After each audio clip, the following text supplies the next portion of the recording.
there is someone very special that is doing something for Rabbi Wallerstein, Rabbi Zechariah Wallerstein, Zechariah Levracha. What they're doing is that they're going to start doing a taking his shiurim or his clips and putting Hebrew subtitles. There's a huge market in the Israeli world to top things like for that Rabbi Wallerstein speaks about with like Kirub and different types of things. So what's happening is that there's a person in Eretz Yisrael that's going to be working on taking Rabbi Wallerstein's shiurim and putting subtitles and then spreading it out. So there is Baruch Hashem, he already found somebody that to do the subtitles. Now they're just raising the money to do the subtitles. And so whoever wants to sponsor Le'ilah Nishmas, Eschos, of whatever it is, it's a huge things for this is specifically for Rabbi Wallerstein's shiurim. You could email mbloom5@yahoo.com. That's mbloom5@yahoo.com. The Zelle is also the same, mbloom5@yahoo.com. All the money is going to go directly into going and taking the shiurim and translating it and putting subtitles in Hebrew for the entire Israeli the Hebrew speaking world. So it's a great schus for not only for Rabbi Zechariah Wallerstein but also for whoever else wants to tap into it, because this is something that is going to be huge. Tonight we are learning Le'ilu Nishmat to Avraham ben Chaim Yehuda and Yecheskel ben Avraham. So tonight is a type of class that, the topic is dealing with the curveballs of life. This is something that is effective, or I should better say it touches all parts of our life. It can touch in our relationships, it touches in our work, in our parnasa, it touches in our spiritual growth. Every aspect in our children and the chinuch, every aspect we have to deal with this. Or we'll just call it curveballs. We have to deal with these curveballs. And the better that we are prepared for it, the more that we practice for it, the better off that we're going to be. And this is something that no matter where you're standing in your life, there's always an improvement for it. There's always something that you could benefit from it. There's always something that you can gain from it. This not only is important for your emotional state or your stressful situations, because technically that's usually what curveballs usually bring, but it also changes your quality of life. It always changes on how you deal with certain things. Now, when things are easy, when things are smooth, it's easy to deal with it in a positive fashion, in a correct fashion, that is to say, even though not everybody always does that, but it's easier to deal with it. But once you throw a curveball, that's when it becomes more difficult. That's where it becomes more problematic, and that's where people lose their cool, and that's where, and one thing leads to another, and then you fall into a place where, like, how did I get in here? So the idea with dealing with the curveballs is really trying to properly deal with the issues. And the way that you're going to properly deal with the issues is, keyword, to properly deal with the issues. So very often we don't deal with them in the right level. And I'll give you an example. You have people that, no, I shouldn't say have people. Literally everyone has this. And if you haven't thought about this, if you think about it, for sure you'll bring up some ideas and some examples in your own life that you could attest to this. And that is where you are in a really, really stressful situation. And in this stressful situation, you're thinking, like 5 years down the line, 10 years down the line, looking back at where I am today, I will laugh at it. It will be hilarious. It'll be funny. But right now, you're sweating. You're losing your mindset. You're losing your cool. It's like the whole world is coming crashing down. But you know that 5 years down the line, it's not going to be as important or imperative or as crucial or as stressful as you're feeling it right now. Now, the stress level that we're dealing with is directly correlated with the level of stress that we associate where that thing should be. So just to clarify this. So let's say, for example, someone leases a new car.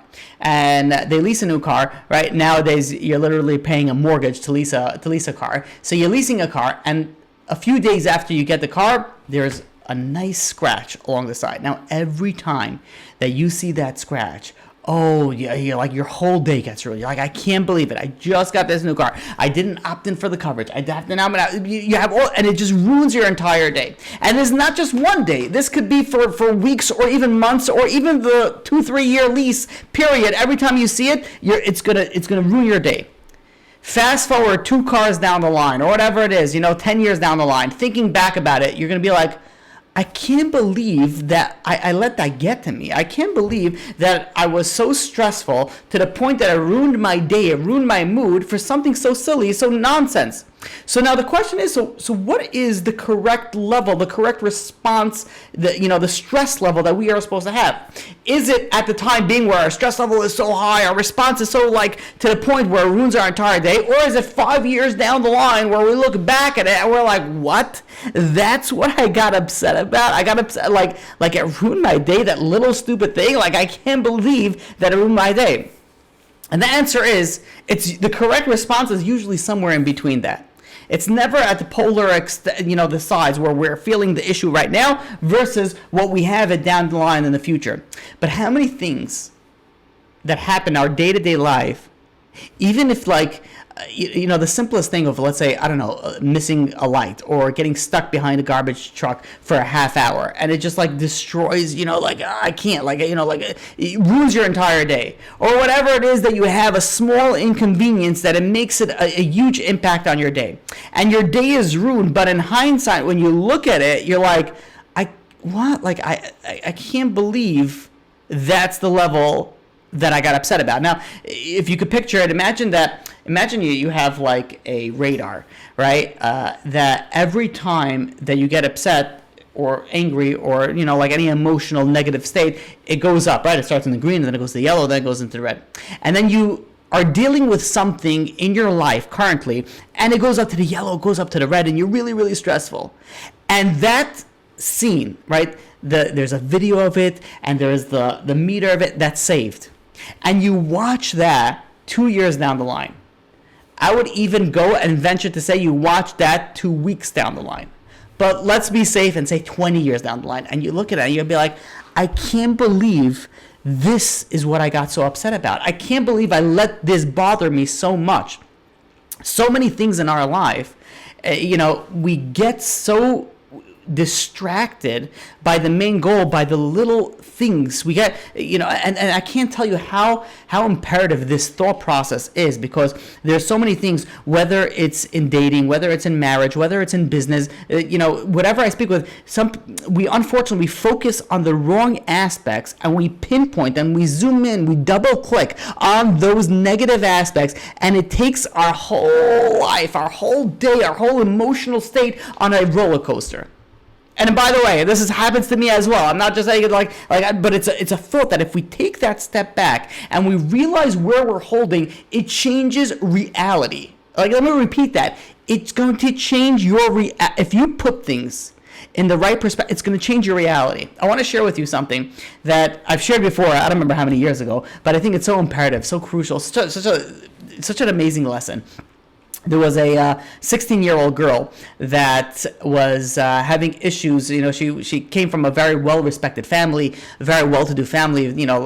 Professionals, 2 parents, and both of them are doctors, are very well-to-do in their field. And the 16-year-old was being a teenager, wasn't fully following in their ways. And they decided that they're going to take this girl and they're going to send her to school abroad. Sort of this border school, and they sent her abroad, and the parents used to call, often and say, how you doing? But they got the vibe that the daughter didn't want to. She's like, oh, I have to speak with my parents again. She wanted her own space, so they gave them the space. A few months go down the line, they didn't hear from the daughter. They're getting nervous. Suddenly, they get a letter in the mail.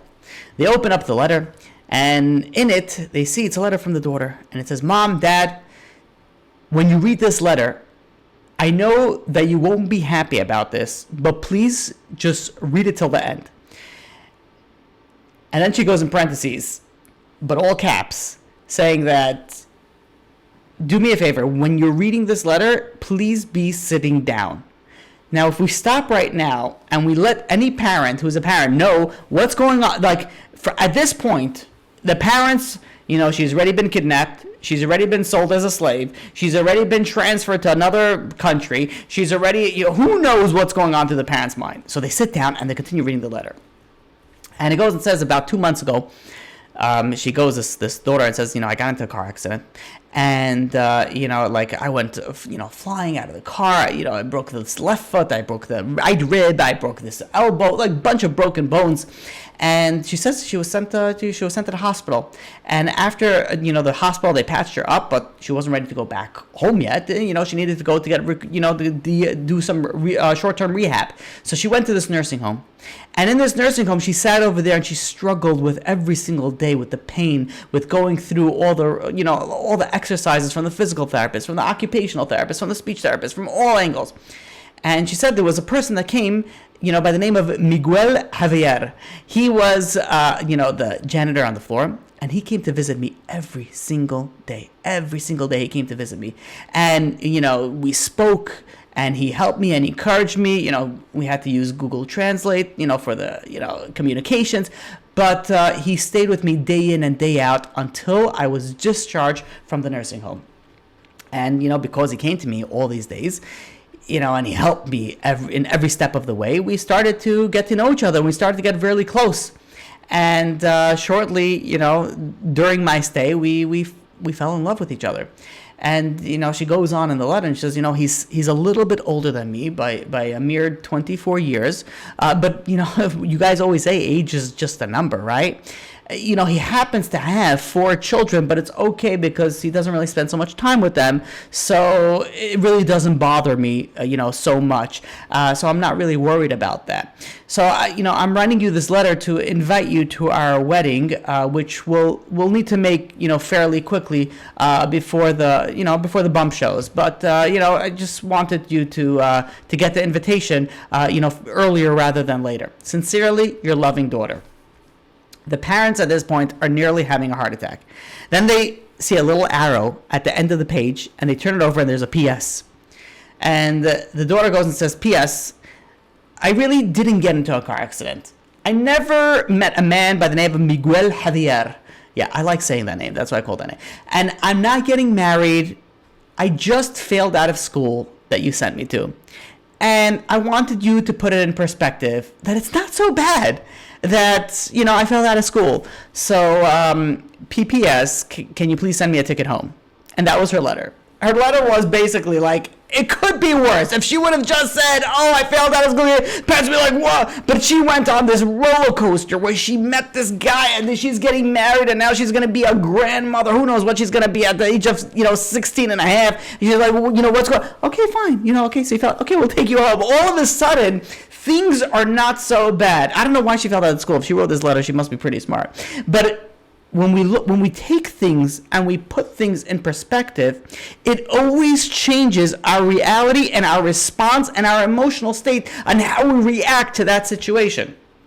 Meaning that anything in life could always be worse. Now, this is not the best way to think about it, but if we stop for a second, realize really, it really could be worse. And we're really not as bad off as our emotions and our mind make it seem. Maybe someone's dealing with marriage issues, but they're married, Baruch Hashem.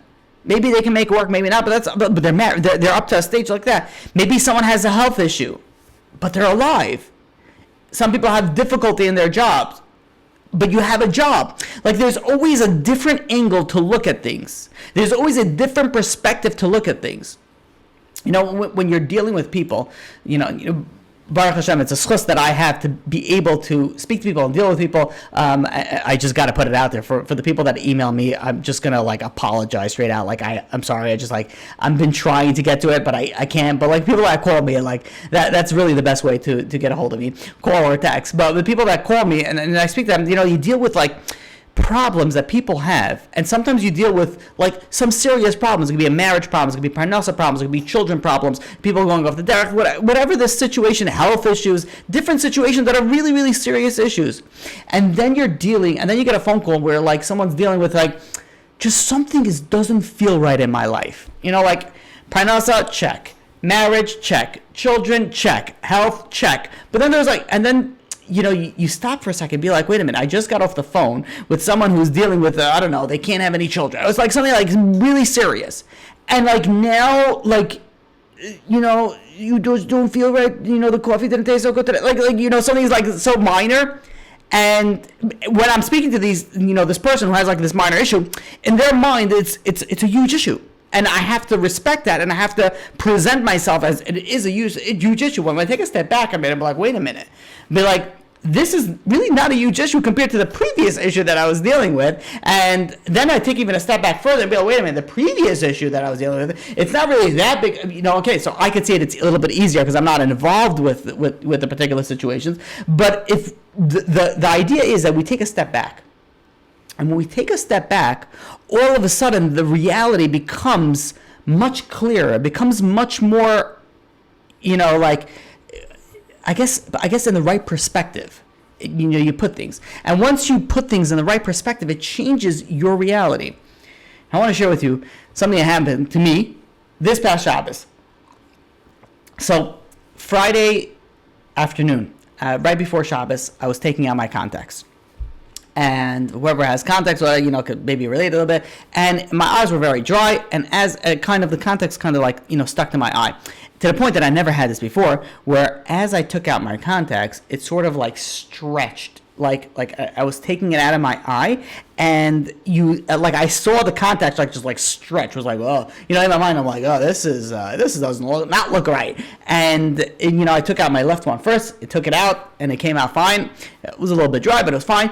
And then I did that to my right one, and it kept on stretching. And then it came out, but instantly I had tremendous amount of pain in my eye, and I was like, oh no! And I started trying to put drops and this. It was literally brutal, and sometimes you're Erev Shabbos. How does Erev Shabbos come? No one's ever ready for Shabbos. You can't. It's very difficult to be ready for Shabbos. You're always rushing into Shabbos. So it's coming. I'm like, I didn't have time to focus on my eye. There were still things that I had to get done before Shabbos. So I'm rushing. I'm getting things done, and as I'm doing it, my eye's getting redder. It's tearing. I'm having more in pain.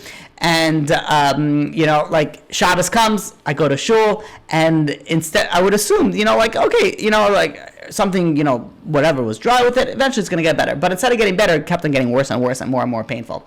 After shul, I come home, and I am, there's something obviously wrong in my eye, and I'm thinking, what probably happened is the contact was dried.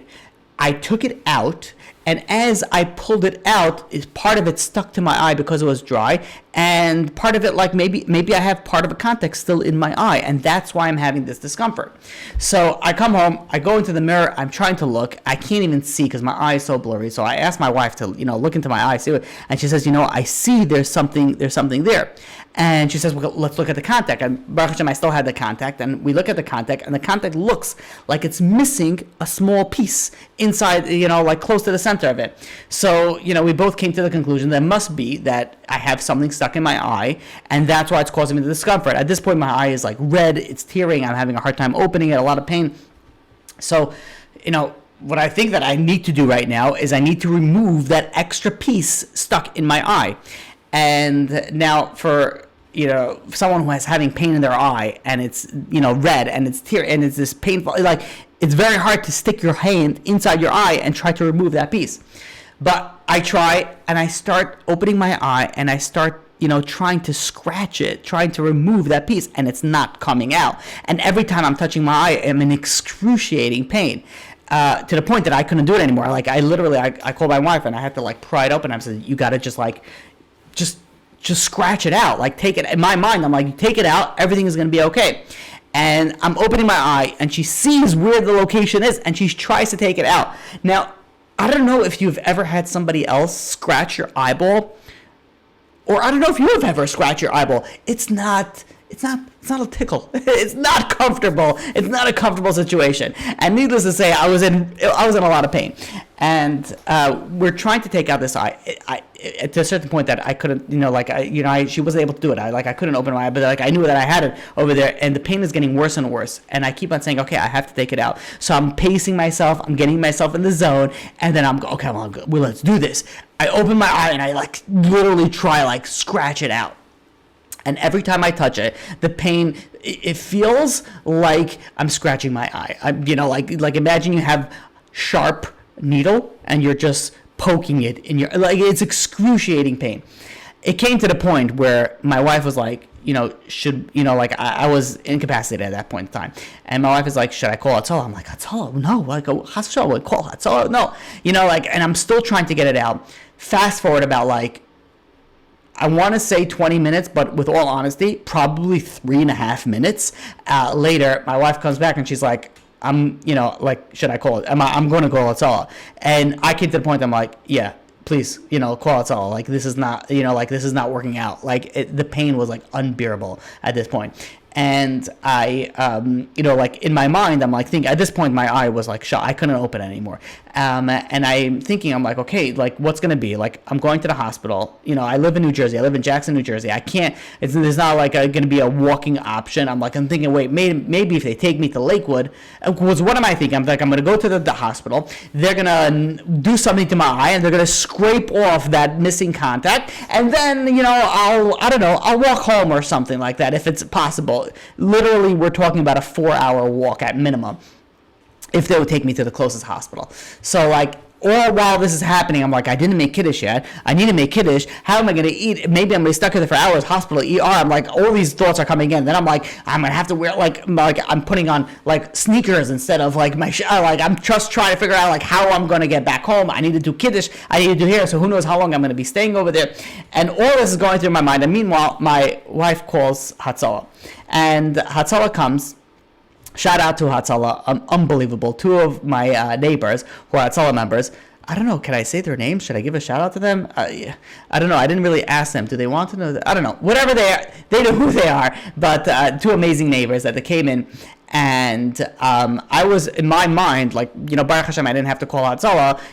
This is the first time I ever had to call Hatzalah for myself. And I was in my mind, I'm okay, let's just, I'm in pain. I know that I can't be over here. Just drop me off at the hospital, because that's what I thought. That's what Hatzalah does, right? They pick you up, they drop you off at the hospital. Shalom Aleichem, I did my chesed.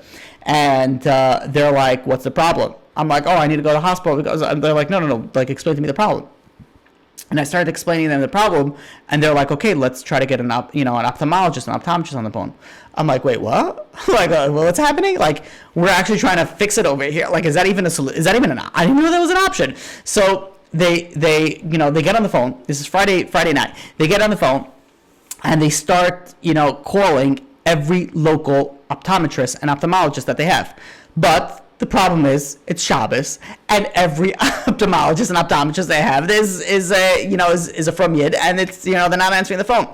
So at this point, they're thinking, okay, where are we going to take you? You have an eye issue. It was a serious thing. Where am I going to take you? The nearest thing was okay, is Philadelphia. Philadelphia is a place where you go with the eyes.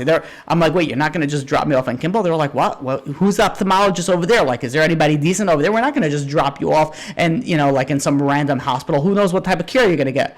I was oh, no way. I'm okay. I didn't know this is the level of service. And, so what they ended up doing is that there is a certain ophthalmologist, Dr. Roth in Lakewood. Unbelievable. He's top of the line. And they start radioing in to other Hatzalah members. Is anybody nearby to an ophthalmologist, maybe near Dr. Roth, that they could go over to his house and get him on the phone to explain the scenario and say where we should go? And in my pain, in my mind, I'm I can't believe this is happening. I can't believe this is what they're doing for me. I couldn't even believe the level of chesed that was going on. And they get on the phone, and they get on the radio, and one guy radios back and says, "I'm close to the eye doctor. I'm going to walk over." He walks over to the ophthalmologist's house, and the ophthalmologist then gets on the phone with the Hatzalah member, and they describe the situation. And he says it's probably a corneal abrasion, which means it's probably a cut in my eye. But if I want, he could bring him over to me, I'll check him out, and maybe I'll give him something to help with the pain, and I could check him out that way. And at this point, I'm like, I definitely, like, there's no question. Like, I can't stay home. Either it's a hospital or this guy, whatever it is. So and this just astounds me further. Like, Hatzalah has they have a guy that they do like transport on Shabbos. They came in Hatzalah. They brought the Hatzalah truck, but they didn't need. They had a Hatzalah van. Also, they came down over here, and this this sweet Gaisha person comes in and helps me to the car. I couldn't see at this point. My eyes were closed. I couldn't see. I was in excruciating pain. Everything everything was painful. I walked. I moved. It was painful. So I get into the car, and as I'm thinking, I'm like, I can't believe, I'm getting into a car on Shabbos. Then I'm like, it's like such a difficult thing to do. And I realized that, halachically speaking, this is what I need to do. I get into the car, and they start driving me. I can't see anything. All I hear is the engine, and it sounds like they're going very, very fast. And they get to this, to the eye doctor's house.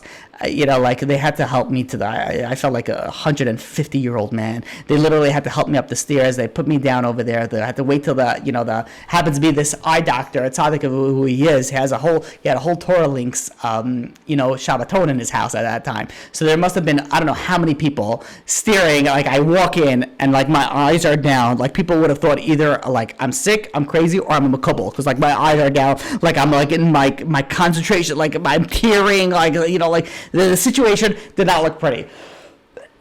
So I sit down. He brings me to his office, and he starts checking out my eye. I couldn't open my eye at this point. He had to numb my eye and then I was able to pry it open. He was able to look within a few seconds. He was like, yeah, it's a corneal abrasion. He basically told me, he says, what happens is that I took out the contact, and what I thought was there was a piece of contact in my eye. Really, part of the layer of my eye was removed with the contact, meaning that I have a small top layer of my eye that is no longer there. It's basically, I have a bruise, a cut over there. And what happening is I was literally scratching an open cut in my eye, and that's why I kept on getting more and more and more painful. Then the question was like, hey, wait, halachically, now he numbed me. I figured out, am I allowed to go back home, like in the car? Do I have to walk? I was prepared, to walk at this point, but it happens to be like whatever. Halacha l'maisa, the bottom line was I was able to get the ride back, and they brought me back to my house. I was bandaged up, whatever. the story goes on. Not so fun for the next 24 hours, but Baruch Hashem, within a day, within Friday night. By the way, all this happened. I was home already before 8 o'clock. Before 8 o'clock, this felt to me like I was 16 hours. The whole thing was probably under an hour. That's how amazing and efficient Hatzalah was. And I get back home. I'm excruciating pain. The doctor patched me up. I looked like a pirate, with like this makeshift patch. And everywhere where I looked was painful. Like, if I had to look inside a siddur, so when you look in a siddur, your eyes are moving. Every time I moved my eye, I felt like it was like needles that were going through my eye. And it was hard for me to daven. It was hard for me to read anything. And all I was able to do was literally just close my eyes and just like not move. That's what I had to do. And the miraculous thing was that by the next day, by 24, by the time Shabbos was over, my patch was off, and I was in pain, but like nothing compared to the night before. By Sunday, it was like I was barely in any pain. And when I was by the doctor said, yeah, by Tuesday you should be, the pain should go away. And I'm like, there's no way.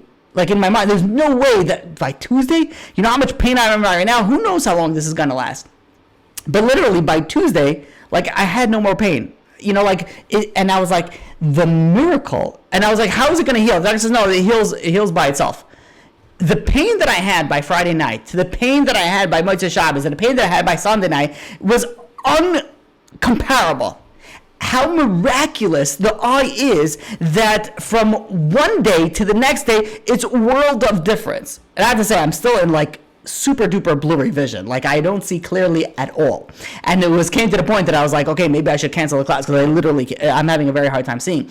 And then I was like, no, we canceled like two, I couldn't give, because of the weddings, whatever. I couldn't give 2 classes 2 weeks in a row. I got a 3rd week in a row. I couldn't do it. I said, we got to do it. But like putting the blurry vision at a shot, how amazing it is. Baruch Hashem, I could give the Shevach and Aidot HaKadosh Baruch Hu that I don't have the pain anymore. Like we don't realize how much something so small can cause so much pain. Like you have like a pain in your tooth.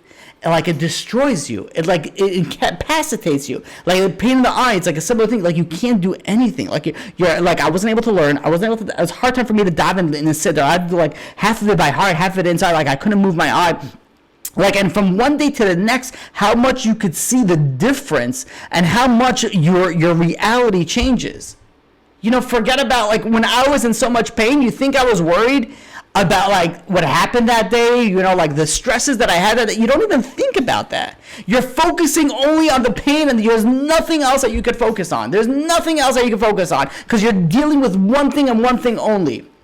And then you take the step back and you think about the miracle of like the eye and how bad it was and how amazing it is right now. And if you take things in perspective, there's 2 ways that I could look at it. I can look at it from a negative perspective. I can't believe the pain that I had. It ruined my Shabbos. I wasn't able to, to enjoy Shabbos. I wasn't able to learn. I wasn't able to go daven the way that I wanted to. There were so much things that I could have been complaining about and I could focus on. Or I could focus on the opposite. I could be like, look at the amazing miracle of the eye. Look at it like how HaKadosh Baruch Hu did so much chesed that it heals by itself. Can you imagine that you have something so like destructive that it just like recuperates by itself, but so quick? A scab on your skin takes weeks to heal. Your eye within a few days, it's gone. Okay, the blurry vision could stay a lot longer, but B'ezrat Hashem, that will go away also. But like you think about it for a second, you think about like where am I going to put my perspective? Where am I going to put my focus on?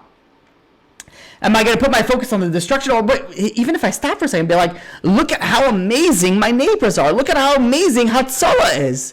Like, can we even begin to imagine? Like, you have people, as happens to be, was my Shal Shuddah speech in Shul, and like, was on this topic. Like, look at the difference of chesed.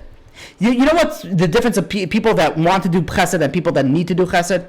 People that want to do chesed, it was very simple. They're Hatzalah people, they come in and be like, no problem, you have an issue, we'll take you to the hospital, we'll drop you off, and that's amazing, by the way, don't get me wrong, that's unbelievable.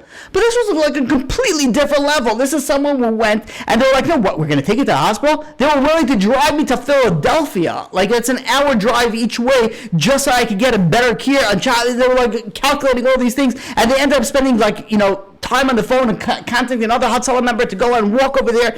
And this is Mika Amcha Yisrael. Who is like the Jewish nation? Can we even begin to understand how amazing the Jewish people are? How amazing, like, who does this? Who does this? And they're like, if I were, to go and figure out where do I want to put my focus on, I put my focus on how amazing the Jewish people are, how amazing my eye is, how amazing the fact that you're able to heal itself. I could focus. It's blurry. It's still a little bit painful. It's a little bit dry. We can focus on that things, but it depends on where you want to put your focus. And where you're putting your focus in your life is depending on your emotional state. You can either be upset or angry at the same situation, or you can be happy and grateful at the exact same situation. It all depends on which angle you're looking at it at. So the step 1 in how to deal with the curveballs of life is all about the perspective. Always take a step back and look at the different angles. Look at the different perspective and look at things that you could be that is so amazing. Don't focus on the negative. It doesn't help anybody, it doesn't help you, it does nothing but brings everything down. Let's go to step 2. We would like to go B'ezrat Hashem to 3 steps. Step 2 is a step on whose benefit it's for. Like when you're going through something difficult, why is HaKadosh Baruch Hu doing that? Why is God doing that? God's doing it for you. There was a student of the Divrei Shmuel who was poor, was destitute, didn't have any money. And the rabbi went over to him and he says, I want you to go and bring me 200 ruble. Now, 200 ruble was a significant amount of money. This guy, poor, didn't have 1 ruble. He didn't have 2 rubles to rub together. He says, you want me to bring you 200? But the Rebbe, the Rebbe said something. The rabbi said something. Okay, you don't ask questions. People that really respect the rabbis, if they're especially their rabbi, if the rabbi tells them to do something, no questions, it's done. Sort of like the mafia boss, right? He tells you get it done, you get it done. You don't ask any questions. The Rebbe tells you to do something. I don't know why I'm comparing two very, very diametrically opposite things, but the level of respect, of authority that the Rebbe had in certain communities, in certain people. The Rebbe says something, you take it to the bank and you do it. The Rebbe goes to this poor man and says, I want you to bring me, please, 200 rubles. And the guy's thinking, he says, okay, the Rebbe says, yeah, of course, no problem. This guy's going home. He says, 200, I don't have 1 ruble in my house. What am I supposed to do? He says, okay, what are you supposed to do? The Rebbe wants, 200 rubles. You start go to this person, go to that person. Says, I'm collecting for the Rebbe. The Rebbe asked me to bring 200 rubles. And he goes and he collects, 200 rubles. And within a few days, he goes to the Rebbe and he says, Rebbe, here you go. Here's the 200 rubles. The Rebbe takes it, thanks him very much, and sends him home. A few days later, he calls back this guy, and he says, you did such a good job collecting those 200 rubles. You did it so fast. Can you do me a favor? I need another 200 rubles. And the guy is thinking, he says, another 200 rubles. He says, where am I going? I said, I just called in all the favors from all my friends. Like, I'm going to get another two. Where am I going to get this from? But the Rebbe said, fine, no problem. I'm going to do it. He goes out. He goes into the next town. He says, the Rebbe, the Divrei Shmuel. He asked me to collect 200 rubles. He says, can you please? And within a short period of time, he was able to bring 200 rubles. He got the 200 rubles, smacked it on the Rebbe's table, felt proud of it. Says, Rebbe, you requested, I delivered. He didn't say that, but in his mind, he was like, I get things done. The Rebbe thanks him profusely, gives him blessing, and he goes home.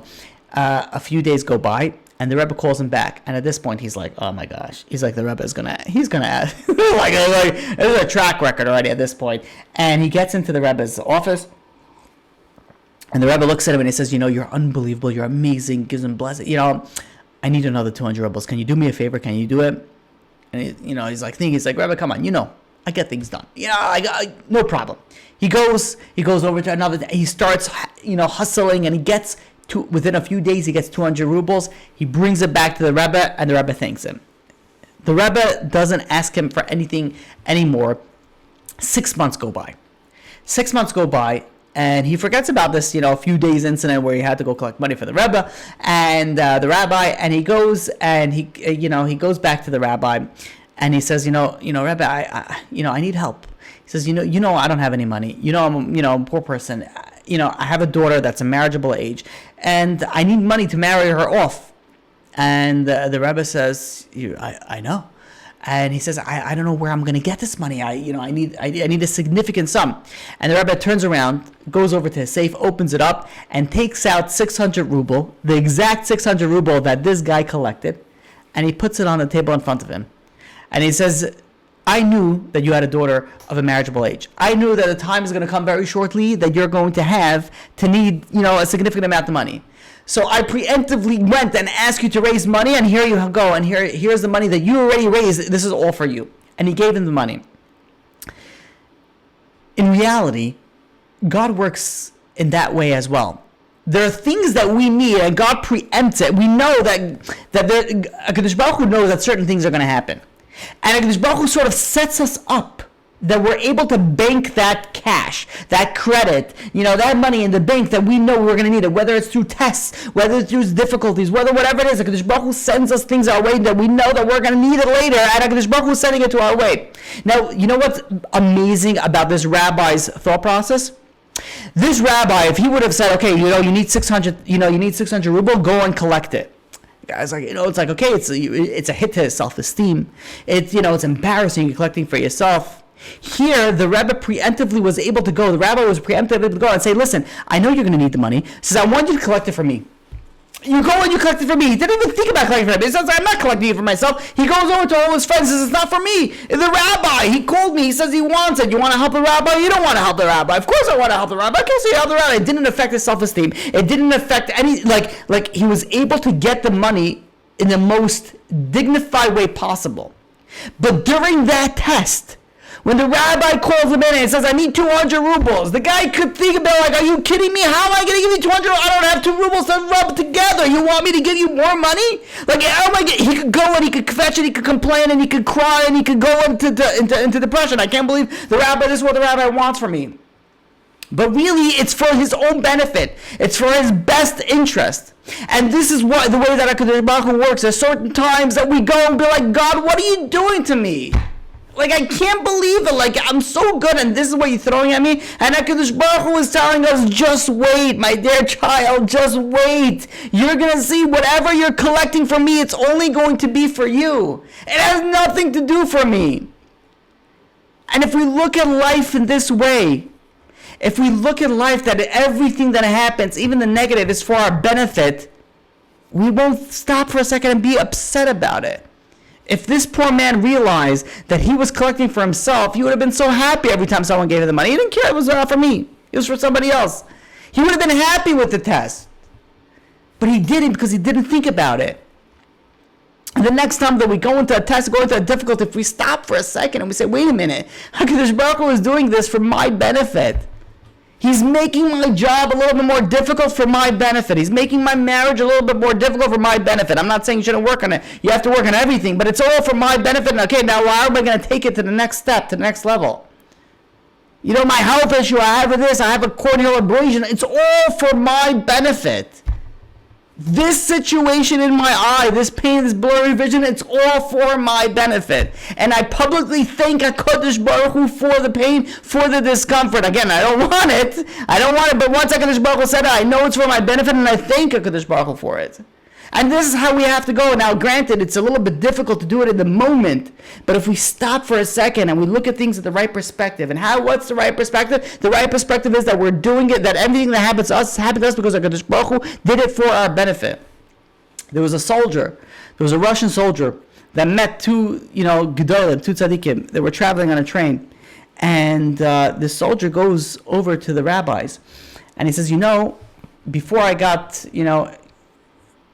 forcibly conscripted to this Russian army, or nicely asked to come join the Russian army, I was a religious person. I'm still a religious person, but I was a religious person to the point that I was learning. I was doing good stuff, good spiritual stuff. And HaKadosh Baruch Hu went, and HaKadosh Baruch Hu took me away from my spiritual growth. I wasn't able to learn. I wasn't able to daven with the minyan. I wasn't able to do there's so many things I wasn't able to do. It's very difficult for me to observe my religious practice at where I am in my life. And I could have been upset. I could have said, HaKadosh Baruch Hu, why are you doing this to me? Like, I thought you wanted me to be religious. I thought you wanted me to be on a high level. And I was doing that. So why did you take it away from me?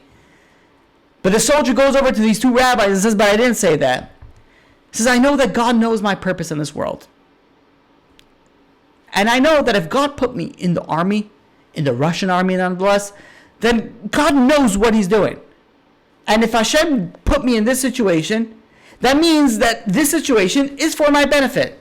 And I know that I have a merciful, loving Father in heaven, and if he put me here, this is exactly where I need to be. And this is exactly where I need to be, that I'm going to be happy, I'm going to be satisfied, I'm going to do whatever the best I can in my situation. In reality, this is how we're supposed to think. We always can have so many different thought processes. That, if only I would be in this situation, I'll be able to learn all day. I'd be able to do chesed all day. I'd be able to do, so many things. But HaKadosh Baruch Hu didn't put you in that situation. At least not yet. So what are you supposed to do? The situation, you have to play with the cards that you're dealt with. And that's what we need to do. Every single one of us. We all have to deal with the cards that we're dealt with. And that's the only thing that we could do. We could start complaining and saying, but if, maybe, when, and then, if I could, then I'll be great. But that's not where God put you. God knows where he wants you to be. And where he wants you to be is exactly where you are right now. You are exactly where you're supposed to be. You're in a place where you're in pain. You're in a place where you have blurry vision. You're in a place, whatever it is exactly where you're supposed to be. And the question is, how are you going to play the game? Are you going to complain? Are you going to be unhappy? Or are you going to accept it with happiness and you're going to play like a champ? So dealing with the curveballs, we first said that, number one, it's all about the perspective. Number 2 is to realize that everything, even the negative, is for your benefit. Let's go to the final step. The pasuk in Parshas Kisava in Devarim, chapter 28, verse 47. It's a famous pasuk. Tachas asher lo yavata es Hashem Elokecha besimcha v'tuv levav miroiv kol. There is a pasuk, there is a verse in the Torah that says, because you didn't serve HaKadosh Baruch Hu out of happiness, then, and you look at the future psukim and the future verses, it says over there a whole list of curses. That you're going to serve your enemies through famine and thirst and destitution. And then there's going to be a nation that comes not from close, from afar, language that you don't understand. It's a brazen nation that they're not going to respect the elders. They're not going to respect that, anything that you what you do. They're going to devour you and the livestock and the fruit and the soil, all to destroy you. They're going to besiege all your cities, and the curses just get worse and worse and worse and worse. And what is the origin of all these curses? It says, because you didn't serve God out of happiness. The question is, why? Why is it so important to serve HaKadosh Baruch Hu out of happiness? Out of all things, at the end of the day, if you go and if you did the action, what is the difference if it was happiness, it was not a happiness? You think about it, if let's say you have a relationship between a couple. If your relationship between a couple, if let's say, the spouse asks you to take out the garbage. And, scenario A is you go and be like, take out the garbage. Of course, it is my pleasure.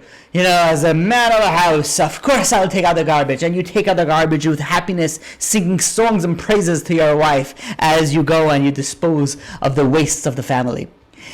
Scenario number 2. Spouse comes and says, can you please take out the garbage? Really? Now you want me to take out the garbage? Why can't you do it?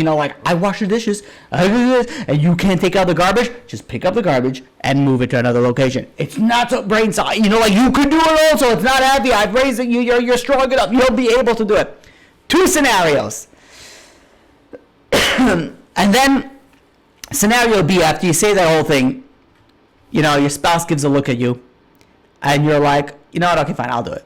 I stepped over it. And you go and you say, what? Darling, sweetheart, honey, you sit down, enjoy, relax. Let me take out the garbage. And you take out the garbage and you dispose of it. What was the difference between scenario A and scenario B? Scenario A, the relationship became closer. Scenario B, the relationship became further away. But in both scenarios, the action was completed. Both scenarios, the garbage was disposed of. But the difference was how it was disposed. In one way, it was disposed in a way, the action was completed in a way that it made you closer together. In scenario B, it made you, it still happened, the action happened, but now it made you, instead of making you closer, it made you further away. Let's take this on a little bit of a detour and take it on a spiritual, sense. You're working, it's very busy, the phone's ringing, you're answering emails, you're going back and forth, it's a busy day.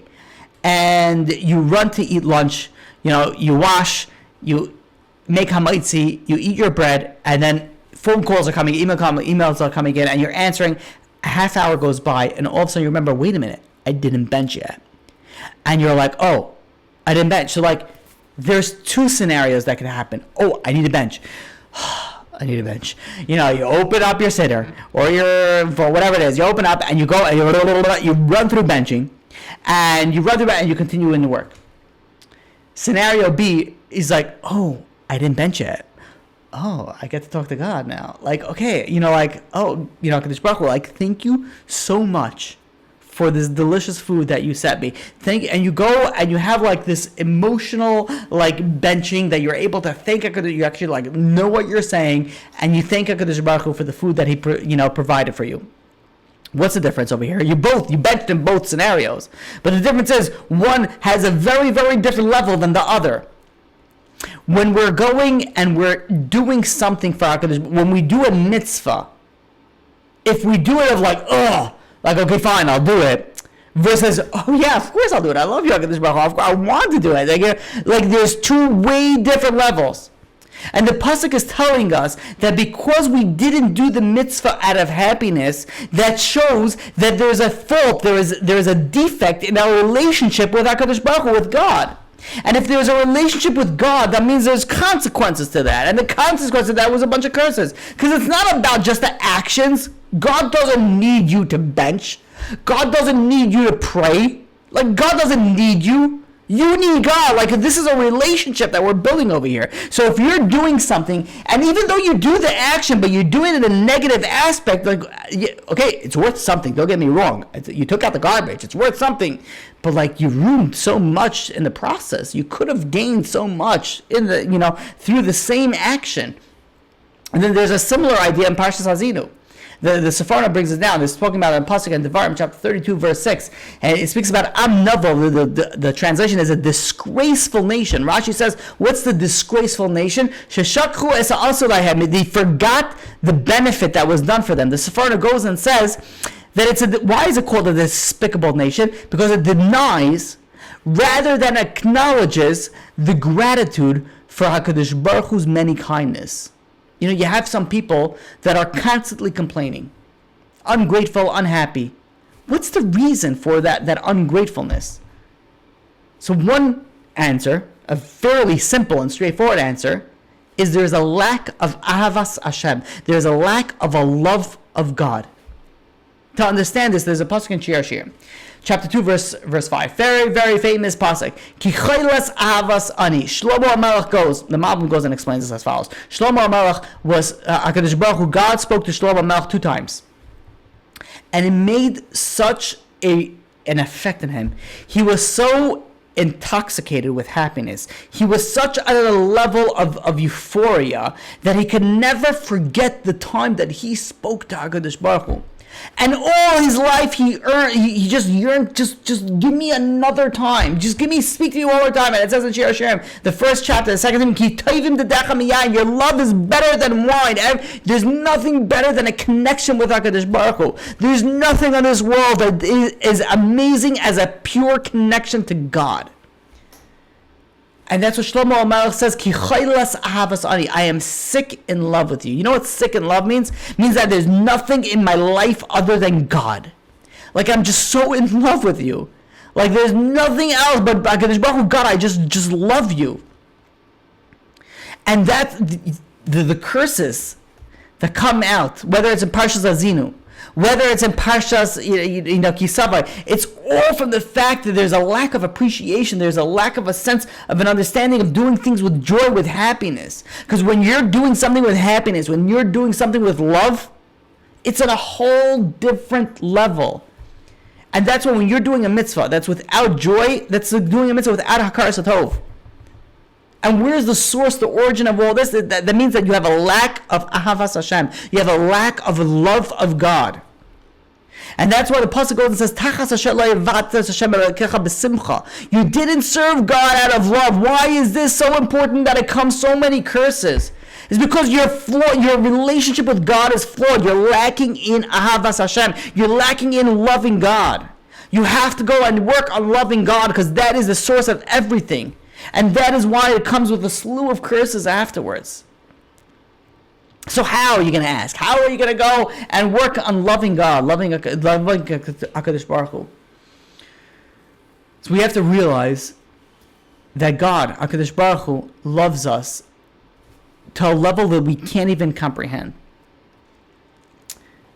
If you could imagine the greatest love that you have for whatever it is, so a single person, I don't know, it could be a love of parents, a sibling, a friend, unfortunately, I would say a pet. That's terrible, but unfortunately, this day and age, that's something we have to throw into the equation. Someone who's married, love of the spouse. Someone who has children, love of the children.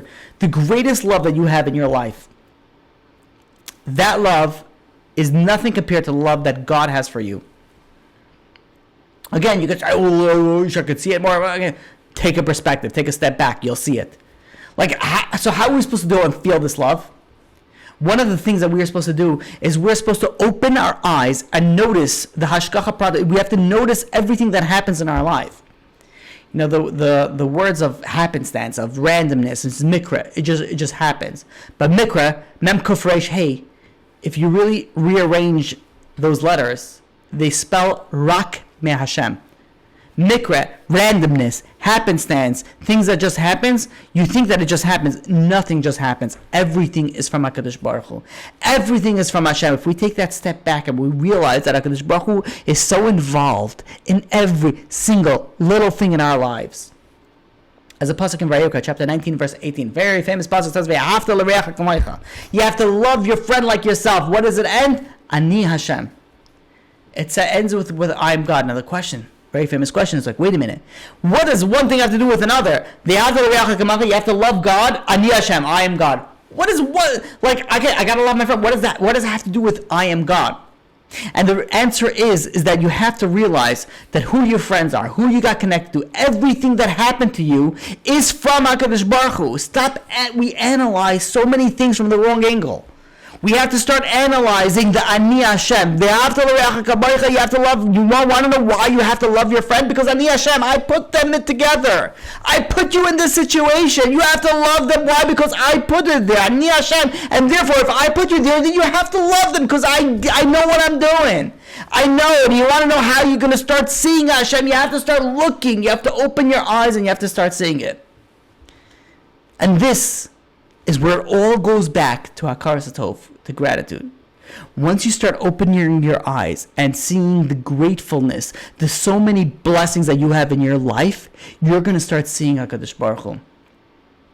Imagine someone standing in the street and all of a sudden this guy gets a huge smack on his back and now he's thinking, oh my God, he's like, I can't believe this guy just messed with the wrong person at the wrong time. And he turns around and who is it there? It's his long lost best friend who lives in the other side of the world, just came over there and he saw him in the street. Instead of the immense anger that he has, instantly turns into a tremendous amount of love. I can't believe it's you. And he go and they give a hug or they're crying, they're reunited together. When HaKadosh Baruch Hu sometimes gives us a slap, we have to turn around and be like, wait a minute, it's Hashem. I love you, Hashem. Thank you for giving me that slap. And you reconnect. If we look at things at a different perspective, it changes everything the way that we see it. There was a guy that was more secular, and he started to become more religious, and then he got into a huge accident. And in this accident, the doctors told him that he's going to be paralyzed, permanently paralyzed. And initially he had questions, it's like, why God? Like, what? I'm coming closer to you. This is what you're doing to me. And as time, went by, he started changing his attitude, and very quickly after that, he started, increasing on his in his religious observance. And within a short period of time after that, through some sort of miracle, he ended up completely not paralyzed. He was able to walk. He was able to do everything, completely not paralyzed. So his friend went over to him and asked him. He says, "I don't understand. How did you grow so close to God during the most difficult time in your life? God gave you such a blow, and that's when you came close to Him." And this person goes and he explains, and he says, imagine someone takes away $200,000 from you. $300,000 from you, steals from you, it hurts you, it really destroys you. But then this guy goes and he gives you back $100,000. Okay, thank you. And then he gives you another $100,000, and you say, okay, all right, this guy's not too bad. And then this guy gives you $200,000 back, and you're like, oh, wait a minute, you do a quick math and be like, this guy's giving me more. And then this guy gives you $1 million back. And he's like, oh, this guy's, it's not too bad. Okay, so he made a mistake, but he knows how to come back from it. He goes and he says, when HaKadosh Baruch Hu took away everything from me, and he put me in a position that I wasn't able to move anymore. Yeah, I was broken. God took away a few $100,000, but then I was able to move a toe. I was able to move a foot. And God kept on giving me back more and more money. And now that I'm able to walk, it's the greatest gift possible. I'm able to go and I'm able to move around. And I could say that to myself personally. I'm able to go out of my day without pain in my eye. I'm able to see a little bit less blurry than I saw yesterday, Baruch Hashem. You think about it, how amazing is that? Instead of being angry, you could go and focus on the positive. And getting close to HaKadosh Baruch Hu. There's a Gemara in Sanhedrin, page 37b, that says that Golus atones for half a sin, meaning that if you go through exile, it atones for partial of of the sin. The Pele Yoetz goes in Eis Gimel in under Galus, and which is exile, and goes and says, what does it mean exile? Like in the olden days, it'd be like, I'm going into exile, right? And you take a stick, and on the top of the stick, there's a little sack that's tied to it, and in there you have, I don't know, whatever it is that you have, and you walk through the river and the pond, and you walk through the road, and then you go into another town, and you're in exile. What's exile nowadays? Like, what's exile? You're taking a plane ride on air conditioning, flying missile, traveling at 500 miles per hour with snacks, food, toiletry, running water, and everything like that. Like, where's exile? What is exile? So, Pele Yoetz goes and says, when you travel for learning Torah, for businesses, for making parnasa, that's exile, that's galus. And to the point that when you go and you set out on your journey, you have to go and you have to say, HaKadosh Baruch Hu, I know that I'm traveling. This is going to be a kapara for my sins. And you say, like, let it be a kapara for my sins. And if a person goes and travels on, a business meeting or whatever it is, and the flight gets delayed, the bus gets delayed, the trains get delayed, you have to realize this is a kapara. What happens if you miss your flight? I think initially most people think the second that the flight is missed, be like, well, it must be the plane is going to blow up. I don't know why people are so negative, but like, well, I was, kind of upset that it didn't blow up. Now the fact that I missed my my flight, but when you think about it, be like taking all that dark humor away. Be like, I missed a flight. Okay, like Baruch Hashem, thank you, HaKadosh Baruch Hu. This is another part of the of the exile, and this brings a kapara, brings an atonement to everything that we have to atone for. And when you go, and when you're going through an atonement, when you're going through an exile, when you're traveling, and you accept that travel, that in itself is worth so much more than if you just would have went through it. The acceptance of it was something that we spoke about previously. Is so powerful, and it's worth it like doubles, triples the value of your atonement. And this is not only traveling. Even if you go, and the Pele Yoetz goes and says, if you move houses, you move apartments. Every time you move, it's a big pain. That's a kapara for your sins. Now, if we think about it, and we could say, like, okay, we could focus this on two angles. We could focus it on, like, I can't believe I need to move again. I can't believe I need to do this again. I can't believe I had this issue again. Or we could stop it for a second and be like, wait a minute, this is a kapara. And Baruch Hashem, HaKadosh Baruch Hu, if we stop for a second, we realize HaKadosh Baruch Hu is so amazing. He's so kind to us that in order to cleanse us from our sins, He does things that is in a normal way, in a normal things. Like when we go and we travel. And I'll tell you even furthermore. The fact that whoever is here is coming into live Zoom class, it's, you have to work around the schedule of the class. You have to work around that. That's something you could have much easier just listen to it on Torah Anytime. You listen to it on YouTube and Spotify and whatever it is and all the different podcasts. You could have listened to it all that. But instead, you went and you decided you're going to join the class. So now you went through a difficulty because now you're working through the schedule. Now you're working through that's a kapara. That's worth already so much more. So much more. You're going and you're traveling to go to pray in a shul, in a synagogue. That's a kapara. You're driving your kids to yeshiva to school. That's a kapara. We stop for a second. You're waiting outside of the bus stop for your kids, for whatever it is. All this is an atonement. How amazing is HaKadosh Baruch Hu that He's giving us atonement through regular daily life? Now you can think about it, be like, oh, I can't believe I have to go and I have to travel, I have to do this. Or you could think about it like, how awesome is this? Like, I need a kapara, and this is how HaKadosh Baruch Hu gave me the kapara. Like, there was, this past Rosh Hashanah, HaKadosh Baruch Hu decreed that I am going to be in Hatzalah van Friday night, this past Friday night, in Hatzalah van. And out of the mercy of HaKadosh Baruch Hu, the only reason was a corneal abrasion, a slight, okay, it was painful, but whatever it is, like a slight thing in the eye, that within a few days it was all healed.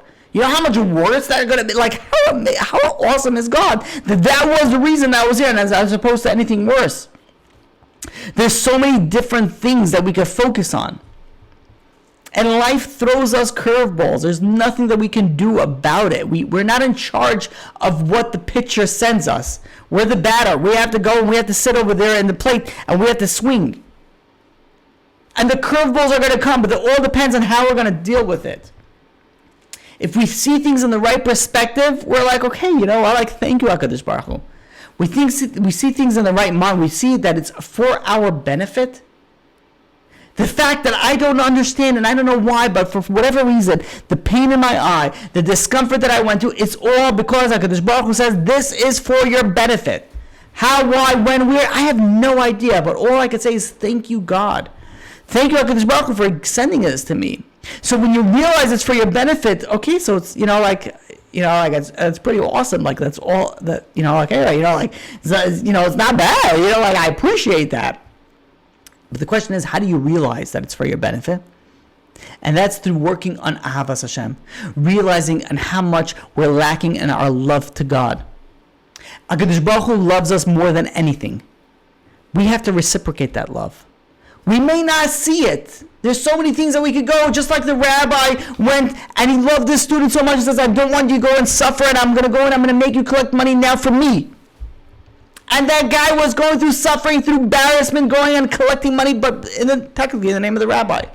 But it really was for him. Everything was for him. HaKadosh Baruch Hu does so many things for us, and we're looking and be like, God, why? Just like this person could have gone to his rabbi and be like, Rabbi, what are you doing to me? You know I don't have any money to get this. Like, why are you doing this to me? But the rabbi says, I know. Don't worry about it. Soon you're going to see it's for your benefit. It's all for you. You're going to get all the money. It's all coming to your bank account. It has nothing to do with me. HaKadosh Baruch Hu sends us curveballs, but it's all for us. Everything is for our benefit. The fundamental underlining root of everything that we spoke about is all about Hakaras HaTov. If we realize that everything is for our benefit, if we realize the things in the right perspective, then we could come to the point where we're saying, wait a minute, Kadosh Baruch Hu, I love you so much, thank you so much. And we have the Ahavas Hashem. When we have the Ahavas Hashem, we do a mitzvah, we're doing it out of love of HaKadosh Baruch Hu. We're doing it out of love of HaKadosh Baruch Hu. We don't have any of the curses that come. The fundamental root of everything is Hakaras HaTov. And this is why we can begin to understand why we're called Yehudim, right? This is how we started the whole series of gratitude. We're called Yehudim. Why are we called the name of Yehudim? That means gratefulness. We're grateful. That's who we are. We don't begin to understand how important gratitude is in our life. But this is like the 9th class of gratitude that we spoke about in a sub-series of Emunah. Like, we don't realize how important, how imperative this is. This is so crucial to our emotional state, our physical state, our spiritual state. This is so fundamental, and the problem is it just swings way over our head, and we just miss the boat unless we're constantly working on this. You're going to. This is something that you have to constantly work on. And I have to say, one of the beautiful things about being able to give classes, give shiurim, is that you really have to. You're forced to work on the subject. And this subject may have not helped not a single person on planet Earth, whoever, all the people that listen to the class, it may have, but it definitely helped me. Like, to the point that now where I am standing here right now, I am not the same person that was, I don't know, we've been doing this series for a while, but before we started the whole thing of Hagar stuff, I was not the same. And by the way, before that, Hagar stuff was always a big thing for me. Like, with my family, I've been doing things that we're thankful to Hashem for way before I started this class. But this is something that the more that we focus on, the more that we learn, the more it's going to change your life.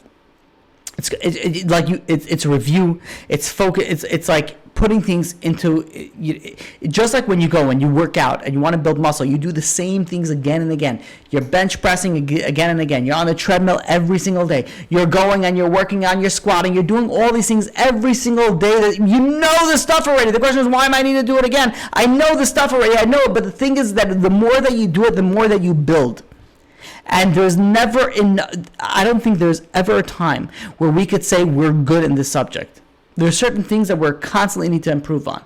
That there's never a time where we could say, wow, I am good in Hakaras HaTov. I am good in the mood. There are certain things that no matter how much it is, we have to constantly review, listen, read the same Sfarim again, listen to the same classes again. Keep on focusing and learning more, because it changes your life. It changes. I can't even begin to tell you, like, when this thing my eye, what that happened with my eye, I was pacing in my bedroom. I had guests downstairs. I was pacing in my bedroom. And as I was in the most excruciating pain, I remember going, I stopped for a second. I'm like, thank you, HaKadosh Baruch Hu, for the pain that you're sending me right now. And I have to tell you that if it would have happened a year, 2 years ago before I did it, maybe I would have said it, maybe not. I don't know.